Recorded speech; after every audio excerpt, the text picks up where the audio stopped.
So I do need to look at the camera. And cut. Oh, is that part gonna be? And cut.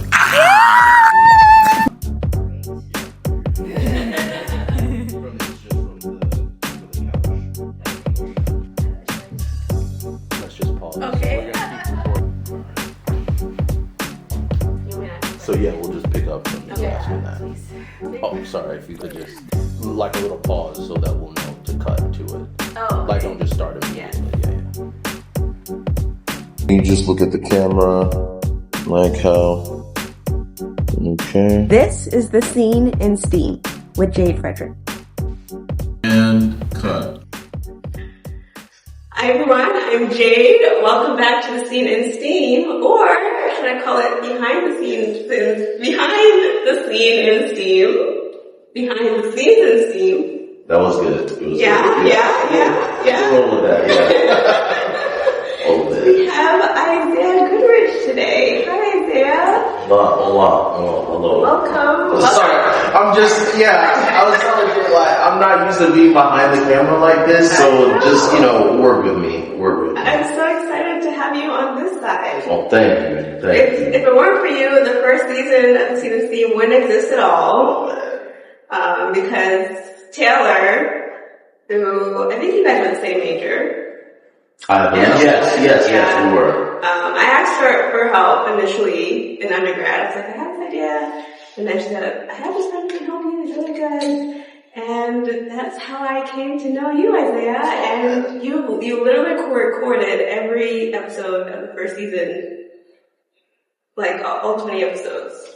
Well, if anything, I was just following your direction, so just following your footsteps. I appreciate you, and I appreciate all the help you gave me now in this season, especially now that we're no longer students. Well, I'm still a student, but you have a full career, okay? Career is crazy.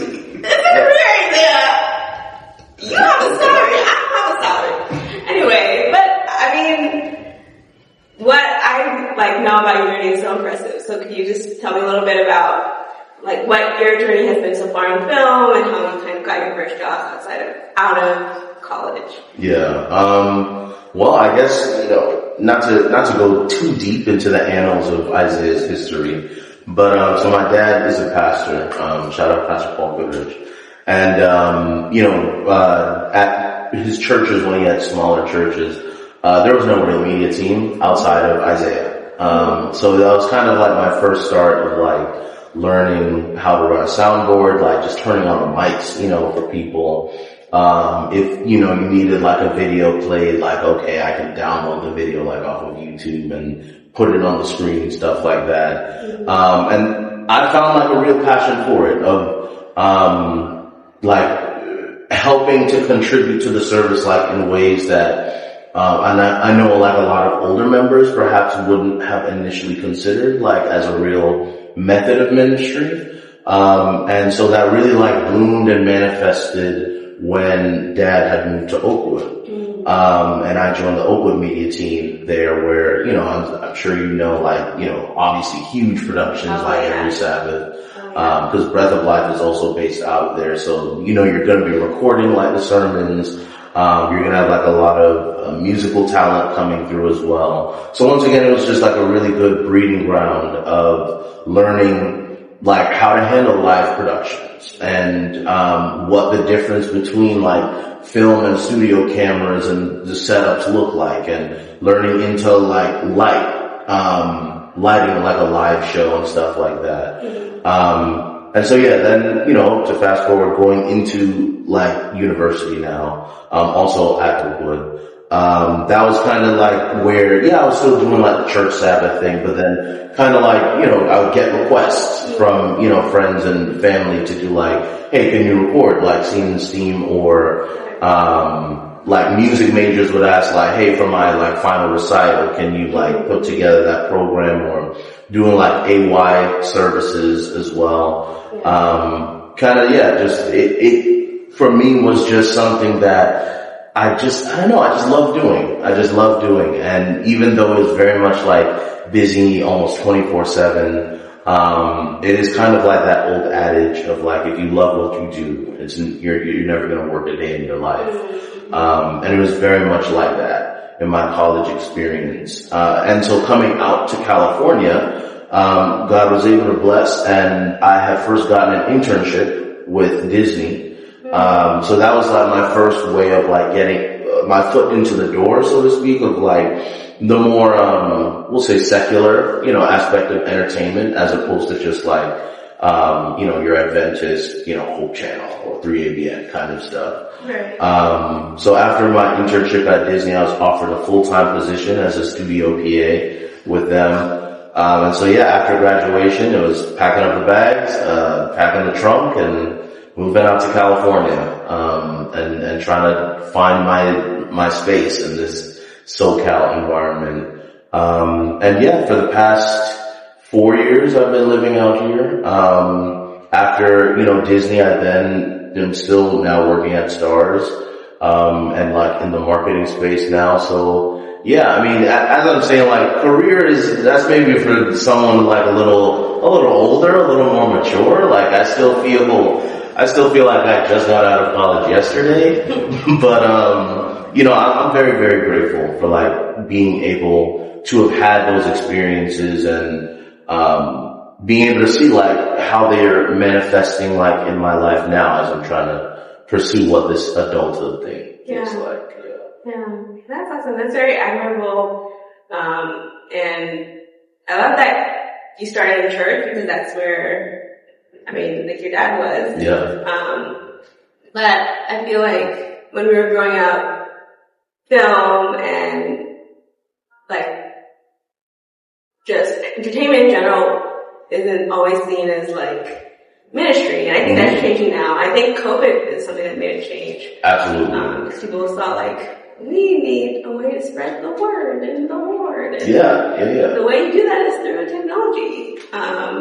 And when I initially asked you to do an interview, you're like, I'm not. See, I'm like, I know what you're talking about. Your entire job is STEAM.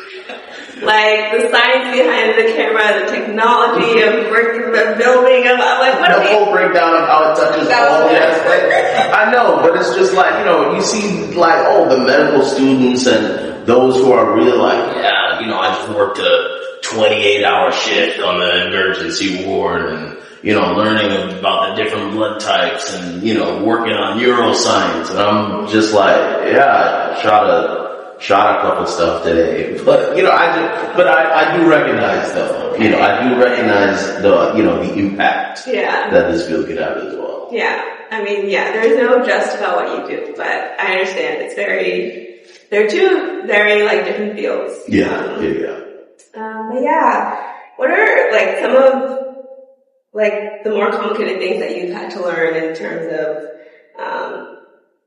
like from, I guess, a tech perspective, Steve, as far as, working cameras and just kind of things that you learned over the years, kind of being self-taught initially? Yeah, well, I guess I've learned like both branches of like live production, which, is essentially like, it's within the name, like things that are live, like literally happening in the moment.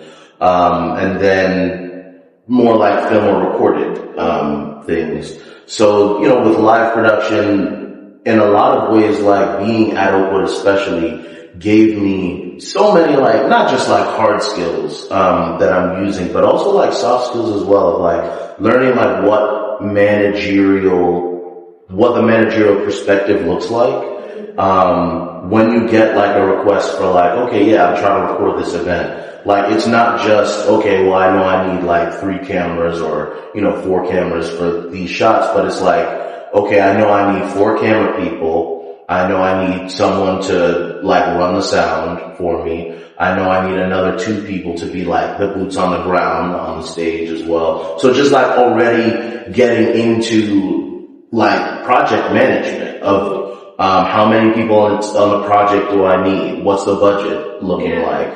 How do we, make the vision of the client, like how do we make that a reality?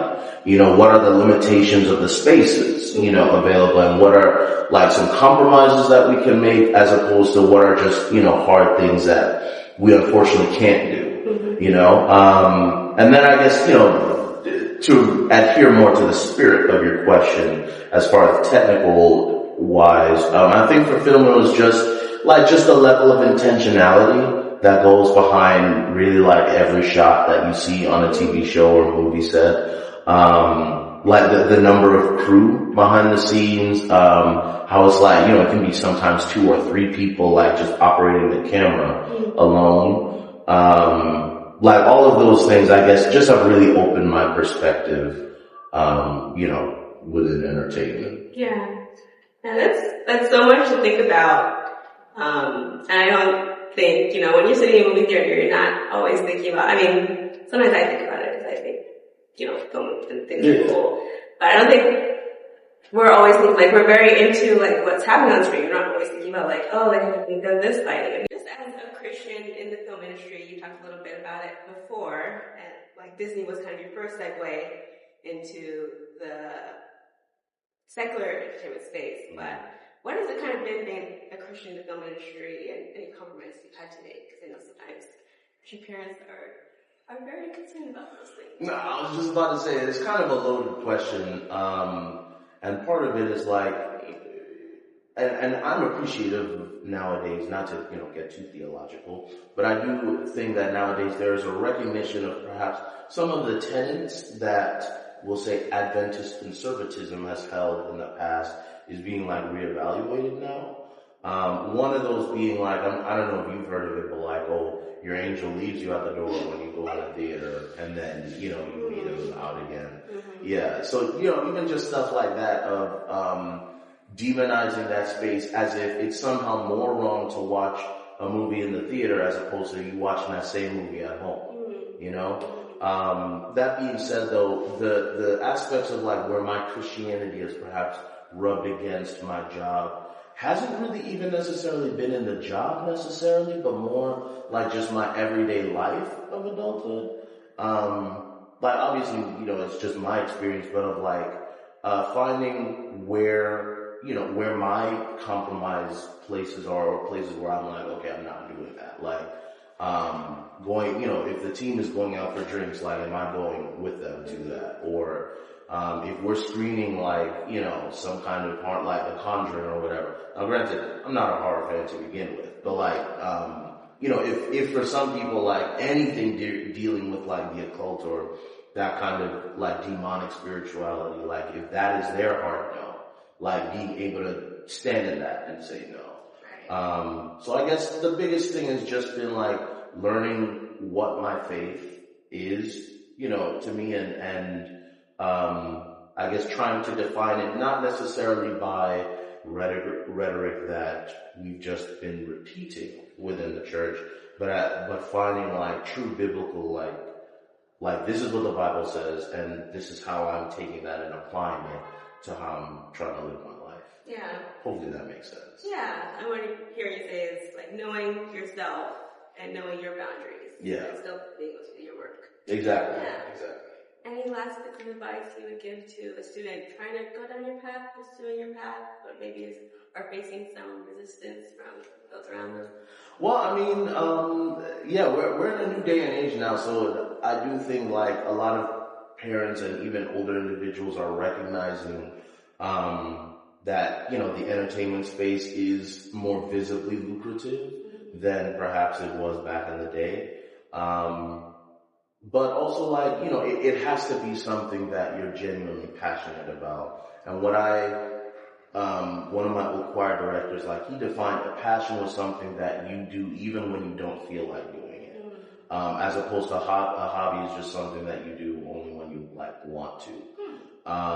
And so, there are going to be days when it's like, you're tired, when you're not trying to like be on set for 12 hours or you would much rather, like be relaxing in bed or whatever.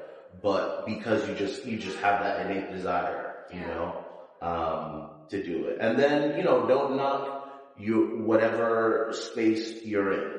So like, obviously I came from Oakwood, which, as much as we love it in the Black Adventist circle, I've said that to, a whole bunch of people in the corporate world and they're like, where? Huntsville, where now? So, So, you know, even in comparison to like your larger scale, like public universities, you know, obviously in LA, like everyone's either from UCLA or, USC, things like that. So just utilizing, the space that you're in, like don't feel limited just because you may be in a smaller school or in a less funded area or things like that. Yeah, utilizing the area that God's given you and the resources that He's given you. Exactly. Well, Isaiah, you've definitely been able to do that. I'm so excited to see where you